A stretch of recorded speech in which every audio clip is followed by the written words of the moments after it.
Hello, everybody, and welcome to the first class of content.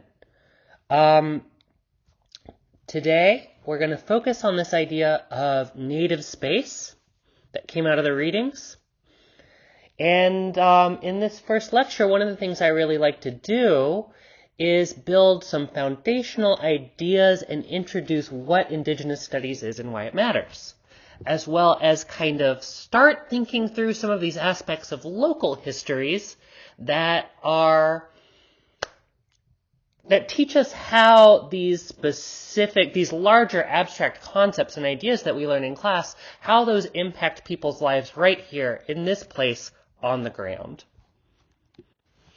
Now, whenever I do a lecture, I like to provide an outline as my second slide. What this does is it tells you what I'm trying to cover in the course of this lecture, as well as it pulls out the key concepts, the essential, most important pieces to summarize them. So the summary of the main point of this entire lecture is that Native American and Indigenous studies challenges almost everything that America has to offer in terms of education and society. That's a quote that I'm drawing from an article by an Indigenous Studies professor, Cook Lynn, and I think it really captures what Indigenous studies is and what it does. Now, when we talk about what Indigenous studies is, there's two core kinds of ideas. There is indigenousness, what does it mean to be Native American or Indigenous? And there is sovereignty or self-determination, the importance of Indigenous people's capacity to determine their own futures as autonomous, independent, or sovereign nations that are internal to the larger nation of the United States. We're going to talk a lot about this idea from Lisa Brooks about native space and how that translates into mapping. How do we map both on paper, but also in our bodies and our minds, our experience of space? How do we map this landscape here where we are right now, or where you are, because I actually don't know where you are. We're going to talk about Amamutsan tribal band history, again doing that local work. And then I've pulled out a bunch of passages that I just think are sick. You're welcome to discuss them in the group forums as a way of crystallizing. There's just so much going on in Lisa Brooks' article. She's such a brilliant thinker.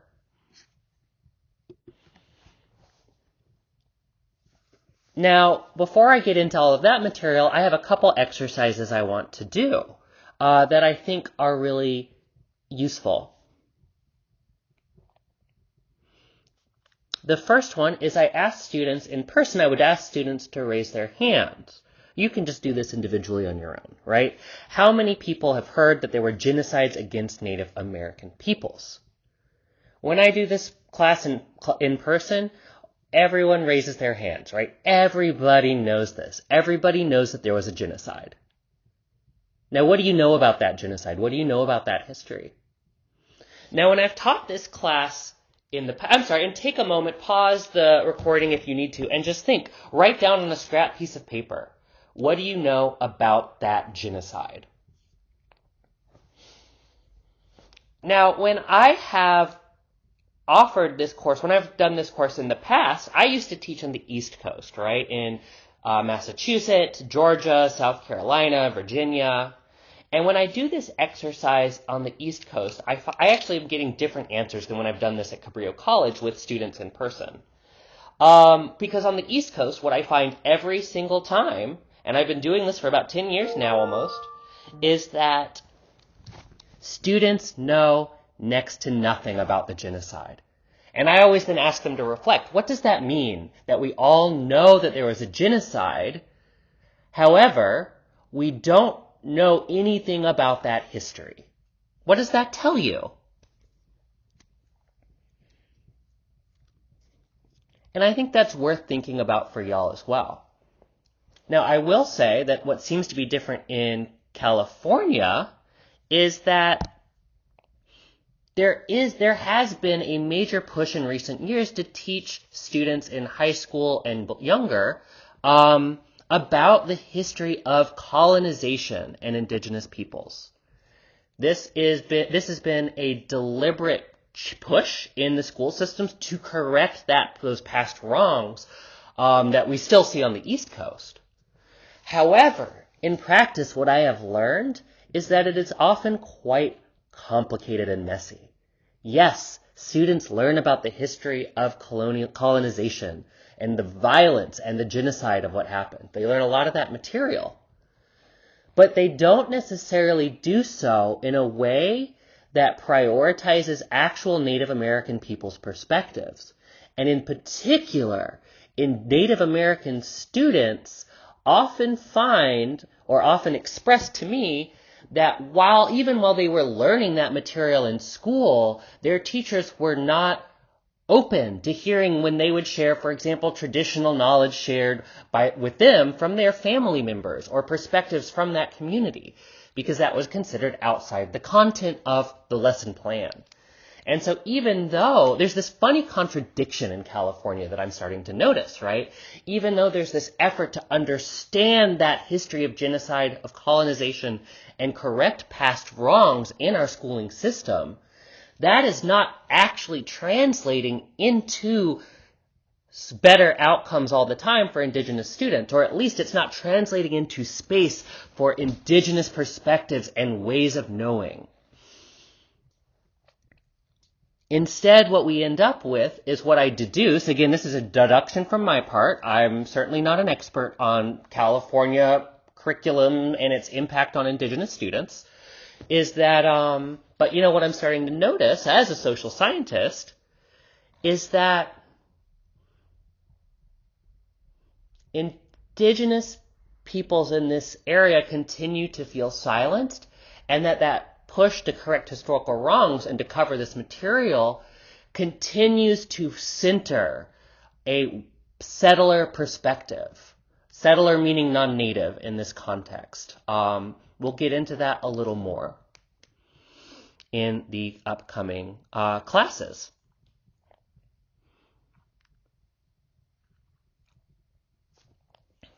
And so take a moment to just think about that. How is it that we are trying that settlers, in this example, that settlers, non-native folks, are trying so hard to correct historical wrongs, but the actual activity does not hold space for indigenous students in the way that indigenous students really want and need? So go ahead and this is going to be the first forum discussion. So there is going to be an attachment for this module in which you will have several discussion forums to participate with your classmates. And the first thing I want y'all to do here is say, hey, where are you from? And where did you go to school?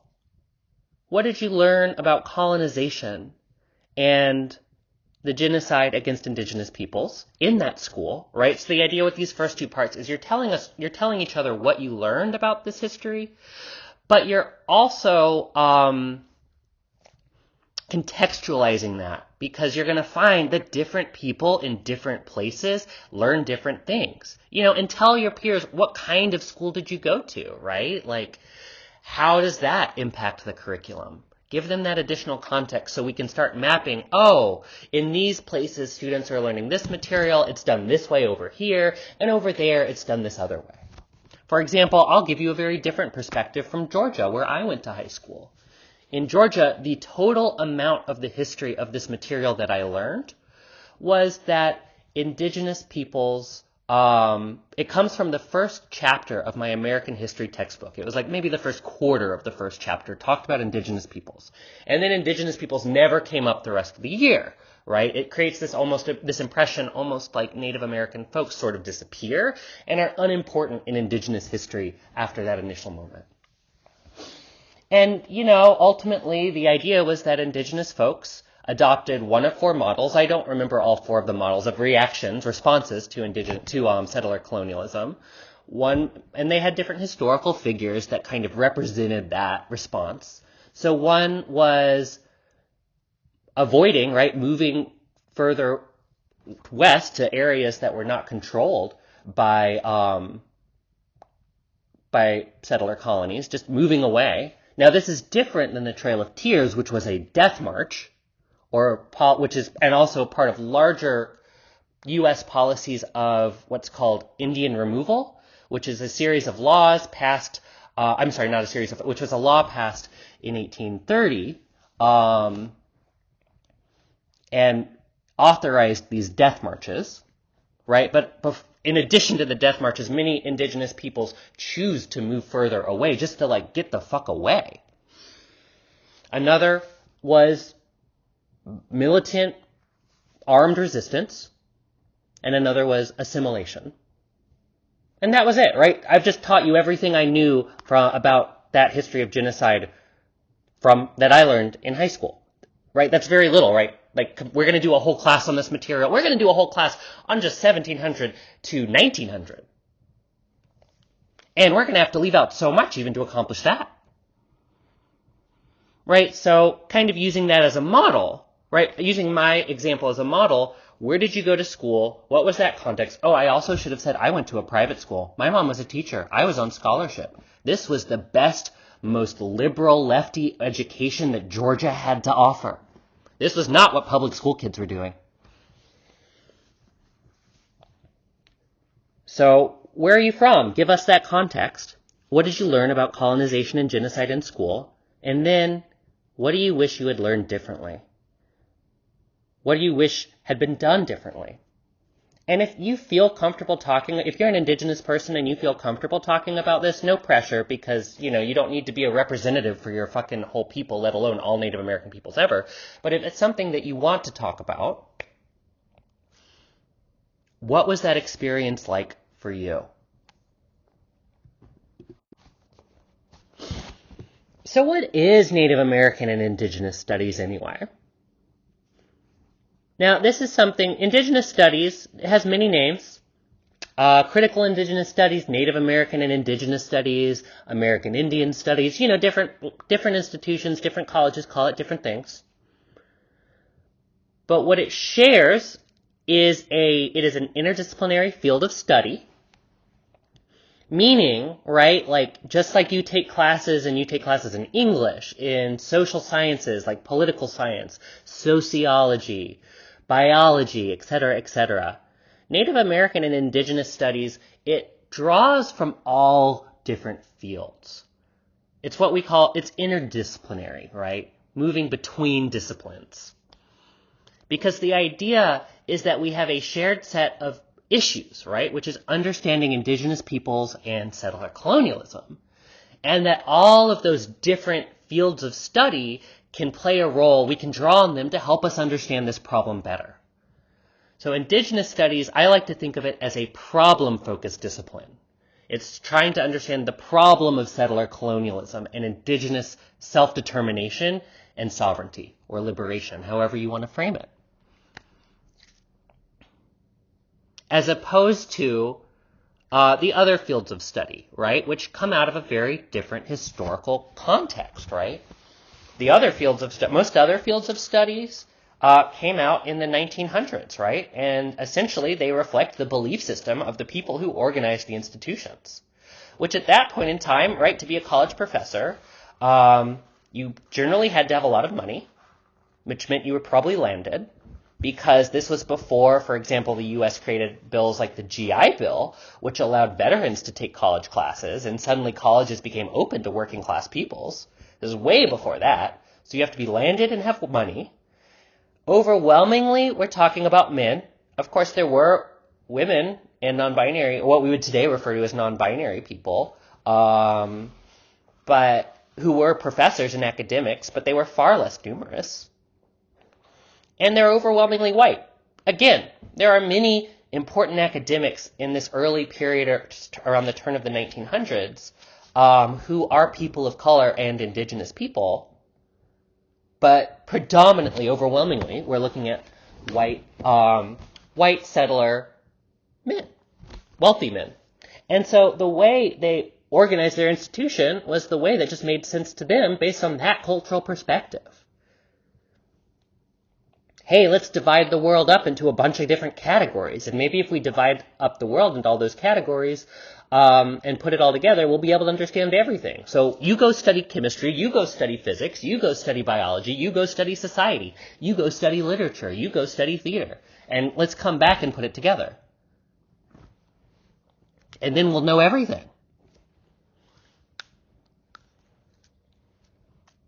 A lot of those assumptions don't make a ton of sense for indigenous studies because we like to draw on all kinds of things.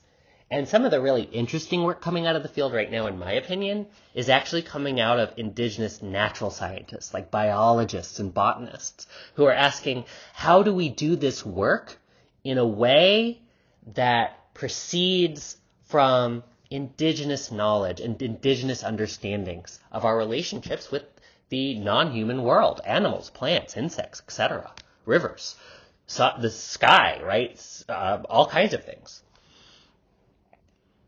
Because often in indigenous cultures, you make different assumptions about that stuff. You have different starting assumptions than what was common among wealthy white settler European cultures in the 1900s. And in fact, society has changed so much that those ideas don't really even work for us today. For example, there's a foundational distinction between the natural sciences and the social sciences, which is the distinction between humans and nature, which was a really important idea to that demographic at the time, but today doesn't really make sense because, they thought we had dominion over nature, but that assumption has led us to, now California's on fire, so that assumption didn't really work out. Anywho, circling back around, there's my ADHD. I'm a storyteller. I love context. It's interdisciplinary. We're drawing on many different fields. And it grows out of 1960s social movements. Student activists fought and were physically harmed by police to create indigenous studies and ethnic studies more broadly. It's something that students fought for and won in the 1960s. And so there is a kind of commitment in indigenous studies, right? How do we make knowledge, not just knowledge for its own sake, but knowledge, how do we do knowledge? How do we use the resources of colleges? How do we use these ways of understanding the world, these very powerful ways of understanding the world in service of indigenous people's projects? Now, these images on the slides that I'm giving to you is a zine that was made by a student of mine, Rachel Wang, when I was teaching at Brandeis many years ago. Rachel heard this question that I asked in the last class. Once we acknowledge that we are on Amamutsan land and indigenous land more broadly, what are our moral and ethical obligations and responsibilities to indigenous peoples here in this place? Rachel took that idea and fucking ran with it. And she and her friends organized students at Brandeis to pressure the administration to establish a field of Native American studies with permanent faculty. I was there on a 2-year contract. I was going to leave. She wanted it to be a long-standing thing. And she created this zine in order to raise awareness among Brandeis students. And they did such cool work. I was so proud of them. And it's so neat to see students taking on, putting these kinds of lessons into practice. Unfortunately, she hit a barrier with the administration. They were ultimately unsuccessful, and it was a really disillusioning experience for Rachel and her friends. I think Brandeis has hired full-time faculty now a few years later, but it was, and it was, I think, hard for all of us because I had spent 2 years building all kinds of programs and curriculum in indigenous studies, and it just kind of fell apart It disappeared because there was no long-term institutional buy-in. But this document comes out of Rachel Wing's work. This is back in, this must have been 2020. And Rachel reads this, she draws on this article by Elizabeth Cook Lynn, who is a Crow Creek person, which is a Native American nation. And she essentially says, she draws out the key points. And so what is Indigenous studies? First of all, Cook Lynn defines it as an endogamous study of First Nation cultures and history. First Nation is a term you're likely to hear for Indigenous peoples in California. Endogenous means that it is from an internal perspective. It is looking at Indigenous peoples' cultures and histories from Indigenous perspectives. We are putting Indigenous people and their perspectives front and center. It's different, right? It's not just the study of Native Americans by outsiders. It's driven by that insider perspective. Meaning it emerges within Native people's own enclaves and geographies, languages, and experiences, right? So yes, I could be a settler in Native American studies, but the field has to be driven, and my work has to be driven by Indigenous people's communities or enclaves, their geographies, their languages, and their experiences. And it would refute exogenous, meaning the opposite, that outsider perspective. It would refute that outsider perspective that tries to find truth through isolation, saying, oh, the best way to know about Native American peoples is as an objective outsider. Native American peoples can't know about their own histories or their own, because they're like too close to it. That was a common idea historically. It doesn't quite, I don't think it's probably that familiar to y'all in this generation, but it used to be a very common idea that real authoritative knowledge should come from outsiders because outsiders could be objective and Native folks couldn't be objective. Now that's a pretty patronizing perspective, right? It's pretty fucked up to be short. But we can go deeper with it, right? Essentially what Cook Lynn is saying is that there is this often that many of our fields of study have been captivated by the scientific method of objectivity. Think about your high school classes, right? You probably learned the importance of being objective. But Cook Lynn's point is there is no objective perspective. There is no perspective that is outside of the social problem of settler colonialism. Because we all live in the world.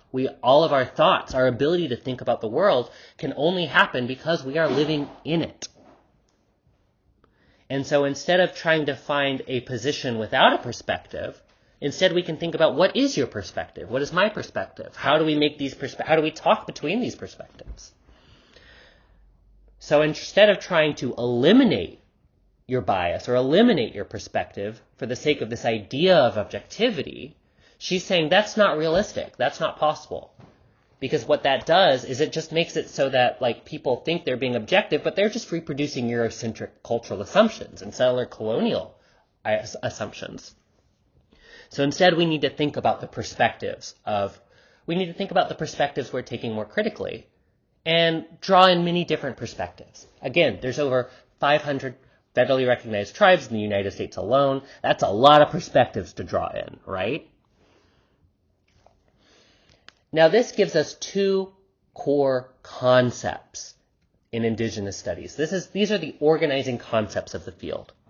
One is Indigenousness. What does it mean to be Indigenous?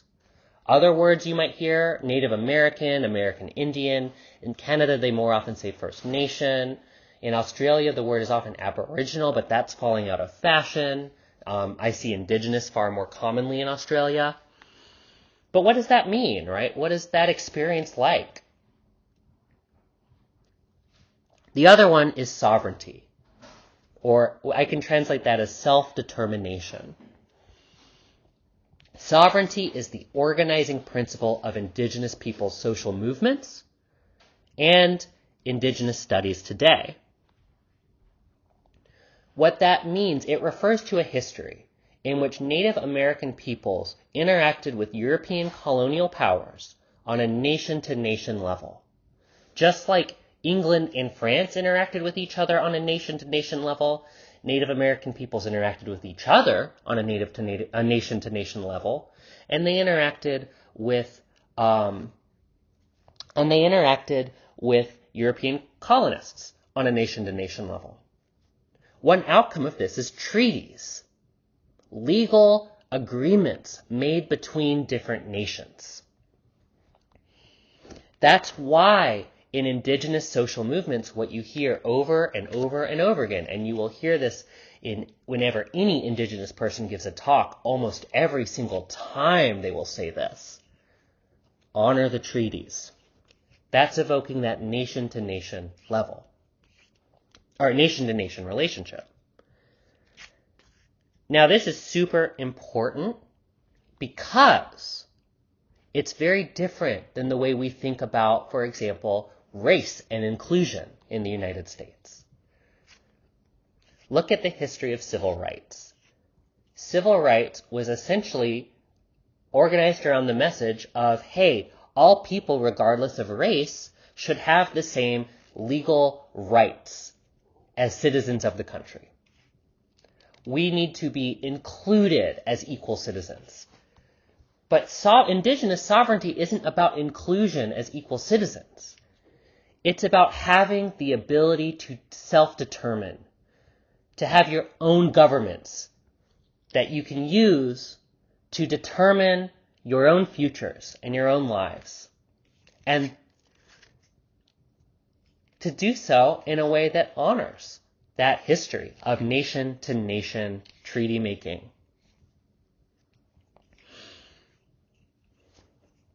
Now, that legal relationship between the United States federal government and Native American peoples is a bit complicated. What sovereignty means in that context is a little complicated because you can look around the world and see like, wait, Yamamutsun, they're not being treated like France. What's up there? We'll get to that. There's a history there to explain what exactly happened and what kinds of policies emerged really in the 17 and 1800s that continue to shape this reality today. And we'll get there. It's probably the second half of the semester. Okay, so I'm going to start with Lisa Brooks on native space. Lisa Brooks is an Abenaki professor at Amherst College. Abenaki, so we're looking in like the New England area. And she does this interview with J. Kealani Kawanui. Kealani is a Kanaka Maoli, or Native Hawaiian person. And they did this interview based on Lisa Brooks's book called The Common Pot, which is this really awesome book. I might give y'all a chapter this semester. We'll find out. In which she looks at how Native American peoples in New England used writing as a tool for their own ends, right? So taking writing as a technology of European settler colonial societies, right? That, for example, was often used in tricky ways. For example, there's a long history of doing things like signing treaties with indigenous peoples, but then but the treaty would be in English and the translation into the indigenous language would be, they'd leave out key details. So then the leaders of that community, of the people, would sign the treaty thinking it said one thing and they'd end up signing something else. And now that's a legal document. So in this, writing was often used as a tool of violence and dispossession. But Lisa Brooks is saying also indigenous thinkers used it for their own ends. Now, of course, so that means, there's a big historical record of indigenous authors. However, the problem is not a lot of people have studied that record. There isn't a lot of people writing about those indigenous authors. One reason is because sometimes those indigenous authors were writing in their own languages, which most historians today cannot read. Which means that the stories we tell about the past, our histories, systematically leave out indigenous people's writings in favor of European perspectives. If for no other reason, right, there's many factors, but if for no other reason, because most historians can't read native languages. And again, we see Lisa Brooks asking this question. How can we make this useful to our communities? This is what Native American Studies does, right? It says, how do we make colleges and learning and scientific research, how do we make that useful to indigenous communities?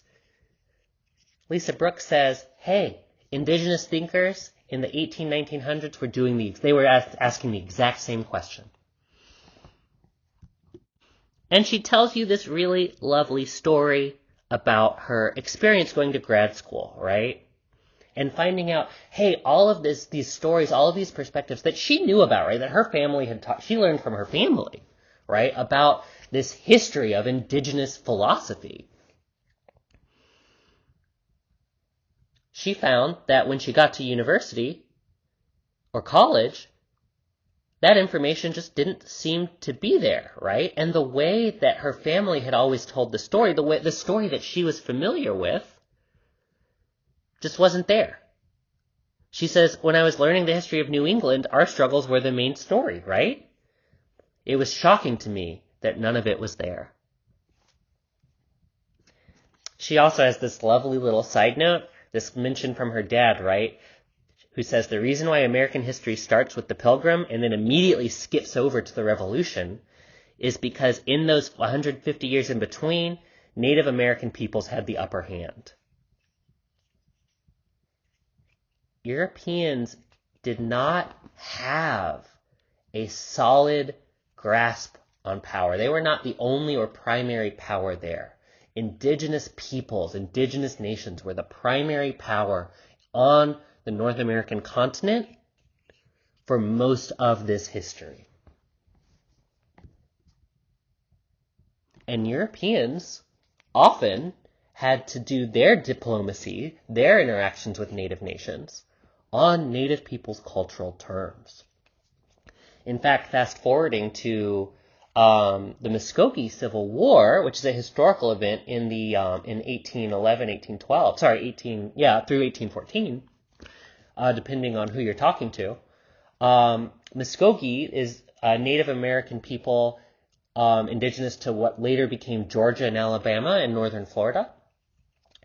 The Muskogee Civil War was fought in large part between Muskogee people who had trade alliances with the United States and were profiting quite a lot, including people who owned African slaves and were doing U.S.-style plantation slavery and making a lot of money on it. And other Muskogee people, other factions within that nation, who were antagonistic to the United States. And part of what people in that faction was saying, the faction that was advocating for militant resistance to U.S. expansionism, was, hey, we need to remind the United States that they need to do their trade on our land. on our cultural terms. Because those diplomats, they're getting a big head, and they're acting like we need to accommodate them, and everything has to be on their terms. Fuck them. Let's go to war and remind them that they need to come to us with fucking humility and respect. They better start coming and bringing their gift items if they want to have our friendship. And let's go back to the way things had been when we, a couple generations beforehand, when we had the upper hand, when we were the power of the region, not the United States, not the British colonies. I should have mentioned, when I talk about Muskogee history, that's going to come up a lot because I grew up in Georgia. I grew up on Muskogee territory. So for me, that's a place that I have certain responsibilities to. I also know a lot about it because I used to teach there and I've learned and taught this history for many years. Now, I want to do an exercise, right? As we start taking up what Lisa Brooks asks us to do, which is reimagine native space. What would it be like to look at this place and reimagine it as native space, to reorient how we interact with the landscape as a native place? So here's the exercise. This is something that I took from another professor, and I really like this exercise. On a piece of paper, draw a map of the United States at the time of the American Revolution. Pause the video, draw your map. It doesn't have to be beautiful. Just draw the map. What does the United States look like at the time of the American Revolution? And then, once you've done that, you can resume the video, and we'll pick up from there. And here is what the United States actually looked like at this time. And I will say even this map here is a little speculative.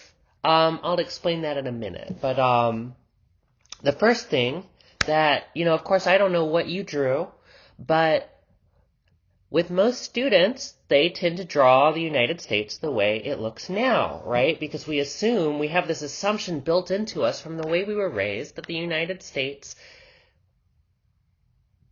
is the way it is, and that's normal and natural, and that it's always been this way, and that it always will be this way. And what I really like about this exercise is it reminds us that the world was quite different at this point in time, and it also helps us identify our underlying assumptions of this idea of manifest destiny. This is an idea that came out of thinkers in the United States, settler, non-native thinkers, white people, who believed that the United States had a destiny given by God to expand from one coast to the other, and also north and south down to through what's now Canada and Mexico, Central America, South America. And this ideology of manifest destiny has become so entrenched in our lives that we forget that at this point in time the world looked really different. Now, I mentioned before that this map itself was already a little speculative. What I mean by that is that the United States did not really control all this territory that they have marked in this map as belonging to them. The further west you go, this is territory that was controlled by indigenous peoples, not the United States, not the British colonies before that. And so the way the map extends all of these colonies, all of these states, westward to the Mississippi River is actually not a realistic representation of the territory that the United States effectively was able to control. So here we see that maps are not neutral. They're not value objective. This map is actually being used to make a claim for the United States. They want to control that territory, and they are claiming that territory. But the map itself is an action of trying to accomplish that. But just because this is how the United States wants to see itself on a kind of official level doesn't mean, that doesn't reflect the reality on the ground of what people are actually experiencing in these areas. And this is really getting at what Lisa Brooks wants us to do here, right? How do we challenge those pretensions and these mistaken ideas about space and land and maps in order to understand indigenous articulations of place, of space? What does this space look like from indigenous perspectives historically? And she says, using this phrase native space, it's a way for her to talk about this place before it was called New England. And also how this place continues to be native space even after New England is imposed upon it. We often assume that New England, or in the previous exercise, that the United States was always there, that it was inevitable, that it's natural and permanent, that this is how things always will be. And that is just not true. And by looking at the land as what Lisa Brooks calls native space, we can start to unlearn those assumptions. We can start to see, oh, no, it doesn't have to be this way. And it never had to. So the first thing Lisa Brooks does is she has to find maps that don't have that don't have state and national borders on them, right? Because most maps, they're going to focus on, hey, here's the line between Canada and the United States, or United States and Mexico. Here's the line between New York and, New Jersey, or California and Arizona. I don't know. Right? There's all those lines on it. And what she says first is like, okay, those lines have nothing to do with indigenous people's perspectives on this landscape, right? That's the settler colonial perspective. And this is really how settler nations operate. And I'm sorry, more broadly, this is how nation states operate more broadly, which is by creating invisible lines that they mark on maps that say, hey, this is my territory, this is your territory, this is the United States, this is Canada. Now, because these are completely imaginary lines, the way to make them real is by violence primarily, right? Like look at the southern border, right? You need to put people and technology and like things like that on this invisible line. You build walls or shit, right? In order to basically say, hey, if you want to move across this line, you have to go through our border patrol.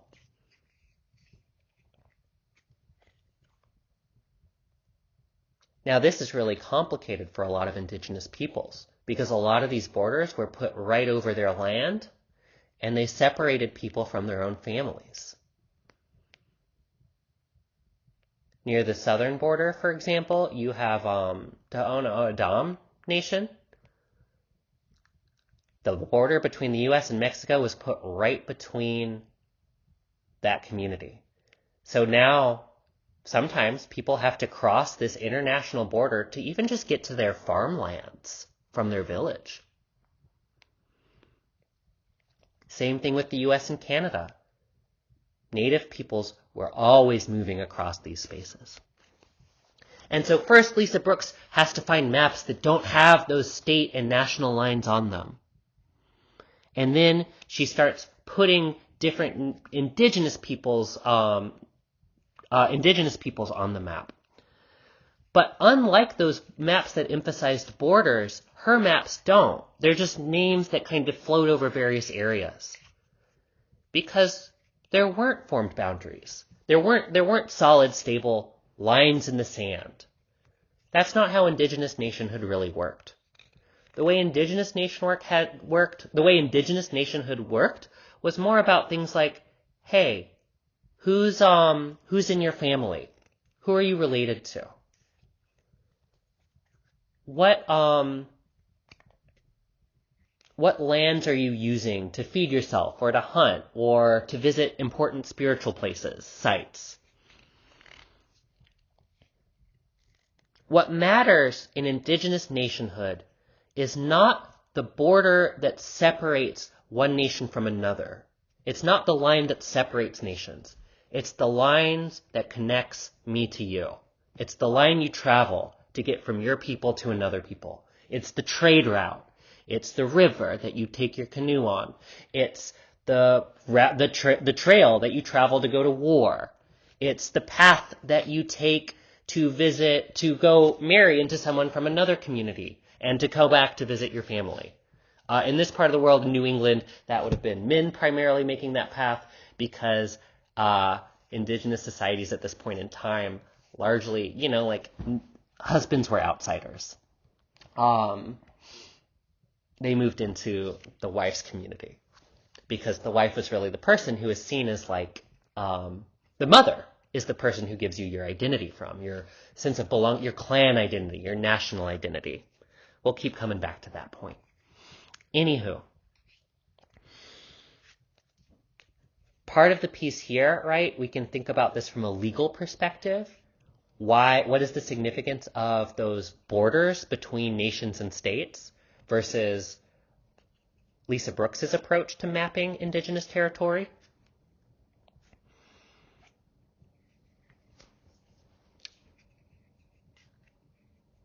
In we can often think about this as a distinction between property rights on the one hand and usufruct rights. You don't need to memorize these terms, right? And even the idea of usufruct, and I'm not sure I'm pronouncing that right exactly, but anyway,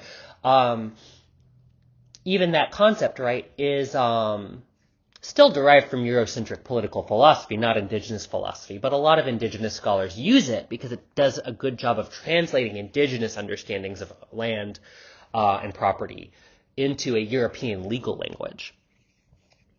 So property right, that's property rights are that model of borders, right?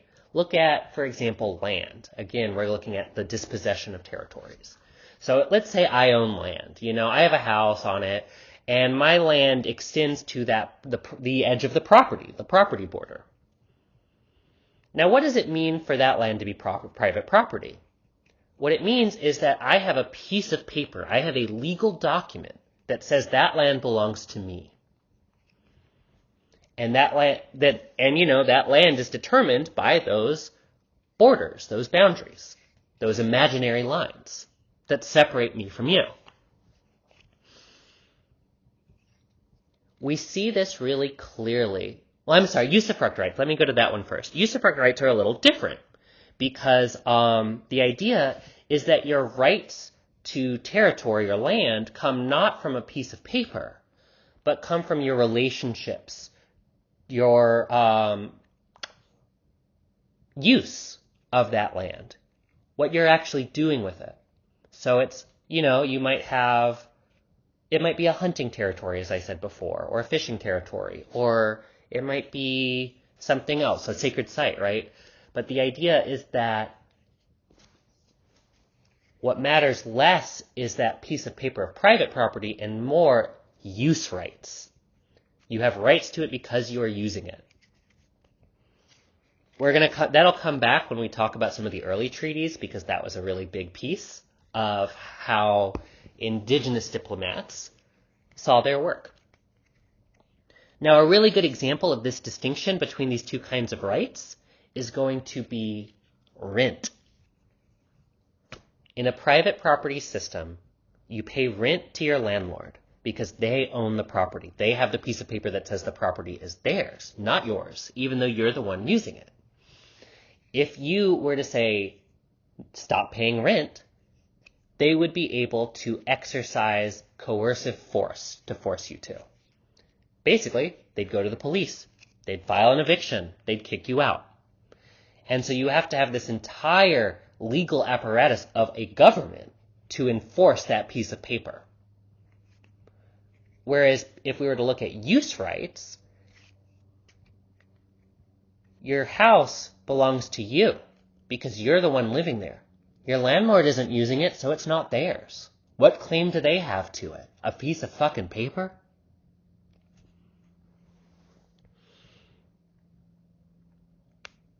Now again, even though this idea of usufruct or use rights is still drawing on European political philosophy to articulate indigenous ideas, I hope that helps you get a little bit more at why it's so interesting to me that Lisa Brooks makes these maps with no borders.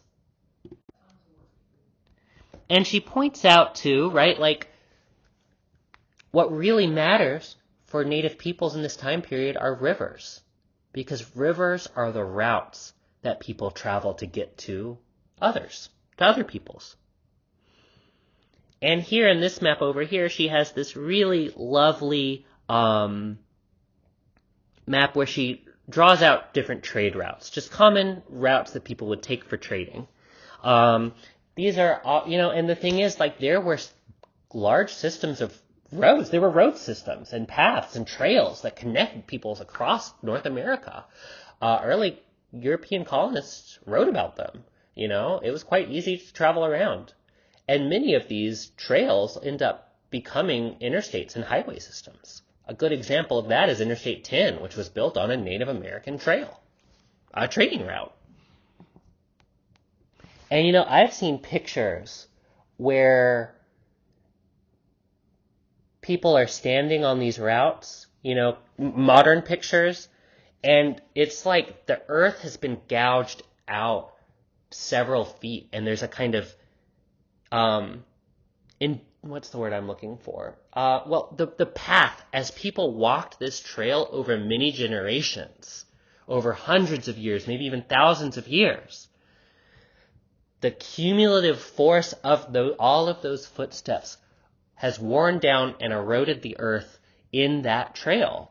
So, it kind of becomes a little dip. That, I've seen it go down like a foot or two. It's wild.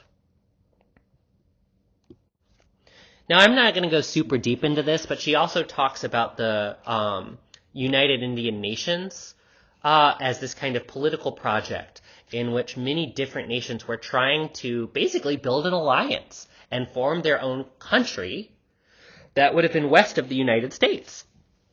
And I loved it. I'm not going to go deep into it, but it's a great topic if you want to bring it up in the discussion forum. Because I didn't know about it until I read Lisa Brooks's work. And so it was really surprising to me. And what I love about it is that it forces us to think, wow, the world was almost really different. Because the United Indian Nations ultimately was not successful, but it almost was. And if it had, maybe that whole middle swath of North America would be a sovereign Native American country formed as an alliance or a confederacy between many different autonomous peoples. The world could have looked really different. And it helps us challenge that assumption that that settler colonialism, that the settler state is inevitable and natural, that it had to be that way, and that it always will be. We can look to the past, and that can help us imagine something different for our future. And what I have for the remainder is really just some sick quotes, things that I really liked. Here's a lovely quote, the segment about the United Indian Nations. Feel free to pause and look through that material, if you like, if you need the review. But I just think that's such a cool history. Lisa Brooks has this lovely discussion of the metaphor of the common pot. This was a common idea in indigenous political philosophy at the time. And she says, imagine it like a bowl, right? There's a bowl that we all share, right? This is how diplomacy works. The land is like a bowl. You put stuff into it, and you mix it up, you make a meal or whatever, but you gotta deal with it, right? If you put dog shit in your bowl along with your peas, you gotta deal with the fact that now your peas are covered in dog shit. So everything you're doing impacts everything else. You can't just pull out the peas and be like, oh, I just want the peas and not the dog shit now. I guess you could take it out and wash them, but the smell's still gonna be there anyway. I don't know. I just wouldn't recommend it at all, is what I'm saying. I just wouldn't recommend doing that. But you do you do you. And so the idea here is that part of the idea is that what is diplomacy? What is it to connect with other people from other nations, to other peoples? Part of that is you're sharing a dish together. You're eating from the same bowl with many spoons. Or with the same spoon, I guess, that you share, depending on the cultural framework. I'm sorry, it's one spoon in this metaphor, my bad. And so the idea is that you have these alliances that build between many different indigenous nations. Alliances like the United Indian Nations, but also alliances like the Muskogee Confederacy, which is, I have been referring to them as if they were a single people, but they're actually several dozen different communities and different peoples who spoke different languages and had different cultural practices who came together to form a confederacy. Or the Haudenosaunee Confederacy, more commonly known as the Iroquois Confederacy, which consisted of 5, and later a 6th nation joined, different peoples that came together. And the metaphor here, right, is you have all these different nations that come together to share their dish with one spoon. A large network of native nations in alliance. This is a really insightful metaphor that helps us understand how indigenous political philosophers and diplomats conceptualized their work in this time period in ways that are often very divergent from Eurocentric political philosophies that have to do with this idea of the nation state or private property. They were envisioning a world that could have been very otherwise, and which still can. And as I said before, a lot of what Lisa Brooks does is she talks about how Native thinkers used writing as a tool for their own projects to help their people. And, part of her argument is we often think about writing as something that is external to Native American peoples.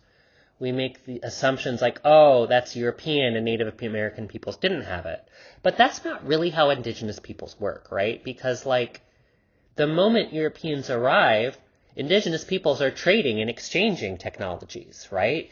Indigenous nations have better technologies in terms of agriculture, especially, right, with corn and permaculture and really, really nuanced agricultural technologies. Europeans come in with guns, but the guns aren't very good at this time. They're not actually that much better. They're actually not better than indigenous bows and arrows at the time. And if you look at Spanish documentary records from those early conquistadores, you find that conquistadores were afraid of indigenous peoples because their own guns, the Spanish guns, took forever to reload. And indigenous peoples were shooting off arrow after arrow after arrow with weaponry that was fully capable of piercing Spanish armor. There's even documentary records of Spaniards talking about how they were held back when they tried to invade a town by the women, because the men were out for something, and so the women took their own bows and arrows and held the Spaniards back. And the Spaniards write about how ferocious these women are. And Lisa Brooks helps us do that, helps us think about, So, and then horses, right? Horses become a really important trade item. And many indigenous peoples are, playing indigenous nations against one another because they're skilled diplomats like that. And they have trade relationships with many different indigenous nations, right? Different European nations. And so the idea here is we often have these assumptions, oh, Europeans had better technology. That's fucking bullshit. First of all, depends on which technologies we're talking about. Second of all, European weaponry technology, military technology at the time, vastly overstated. It wasn't that good. Point 3, the moment Europeans arrive, indigenous peoples have access to this stuff too. Now, Lisa Brooks helps us see that shift, helps us see oh, no, indigenous peoples are fully capable of being creative and adapting European technologies and cultural forms to their own end.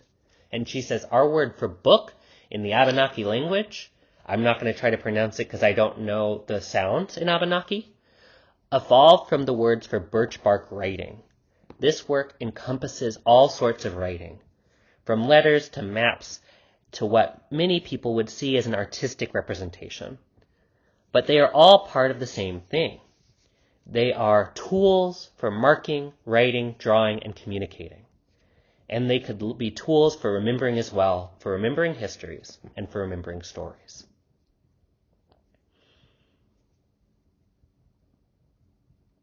So indigenous peoples looked at writing and they said, yeah, this makes sense in terms of what we already have and what we've been doing.